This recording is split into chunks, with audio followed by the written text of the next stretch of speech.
ഇന്നത്തെ നമ്മുടെ താരം ഇതാണ് കേട്ടോ, നല്ല ഒന്നതരം കൂർക്ക മെഴുക്കുവരട്ടി. അപ്പോൾ എരിവിന് ആവശ്യമുള്ള വറ്റൽമുളക് നമുക്ക് ഒന്ന് ക്രഷ് ചെയ്തെടുത്തിട്ട് കുറച്ചധികം ചെറിയുള്ളിയും കൂടെ ഒന്ന് ചതച്ചെടുക്കണം. ഇനി ഒരു ചീനച്ചട്ടിയിൽ കുറച്ച് വെളിച്ചെണ്ണ ഒന്ന് ചൂടായി കഴിയുമ്പോൾ അതിലോട്ട് ഇതിട്ട് നല്ലപോലെ ഒന്ന് മൂപ്പിച്ചെടുക്കണം. അപ്പോൾ ഞാൻ ഒഴിച്ച വെളിച്ചെണ്ണ ഇച്ചിരി കൂടുതലാണ്, അപ്പോൾ അത് അത്രയും വേണ്ട കേട്ടോ, നിങ്ങൾ കുറച്ചെടുത്താൽ മതി. അപ്പോൾ അതൊന്ന് മൂത്ത് വന്നു കഴിയുമ്പോൾ അതിലോട്ട് നമ്മൾ കഴുകി വൃത്തിയാക്കി വെച്ചിരിക്കുന്ന നമ്മുടെ കൂർക്ക ഇട്ട് കൊടുത്ത് നല്ലപോലെ മിക്സ് ചെയ്ത് ആവശ്യത്തിന് ഉപ്പ് ഇട്ട് നല്ലപോലെ ഒന്നുകൂടെ മിക്സ് ചെയ്തിട്ട് നമുക്ക് ഒന്ന് അടച്ചു വെച്ച് വേവിക്കാം. ഒരു 6-7 മിനിറ്റ് കഴിയുമ്പോൾ ഇതൊന്ന് തുറന്ന് നോക്കുമ്പോഴത്തേക്കും കൂർക്കയിൽ നിന്നൊക്കെ നല്ലപോലെ വെള്ളം ഇറങ്ങിയിട്ടുണ്ടാകും. ഈ വെള്ളത്തിൽ കിടന്ന് വേണം നമ്മുടെ കൂർക്ക വേവാൻ വേണ്ടിയിട്ട്.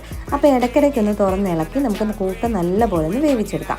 കൂർക്ക വെന്ത് കഴിയുമ്പോൾ പിന്നെ അത് തുറന്ന് വെച്ചിട്ട് ഫ്ലെയിം കൂട്ടി വെച്ച് നമുക്ക് ഈ വെള്ളം ഒന്ന് വറ്റിച്ചെടുത്തിട്ട് ആ എണ്ണയിലിട്ട് നല്ലപോലെ ഈ കൂർക്ക ഒന്ന് മൊരിയിച്ചെടുത്താൽ ഉണ്ടല്ലോ, നല്ല കിടിലോസ്കി കൂർക്ക മെഴുക്കുവരട്ടി റെഡി ആയിട്ടുണ്ട്. സിമ്പിളാണ് ബട്ട് പവർഫുള്ളാണ്. അപ്പോൾ എല്ലാവരും ട്രൈ ചെയ്തോ. വീഡിയോ ഇഷ്ടപ്പെട്ടാൽ ലൈക്ക് ആൻഡ് സബ്സ്ക്രൈബ് ചെയ്യണേ. ടാറ്റാ.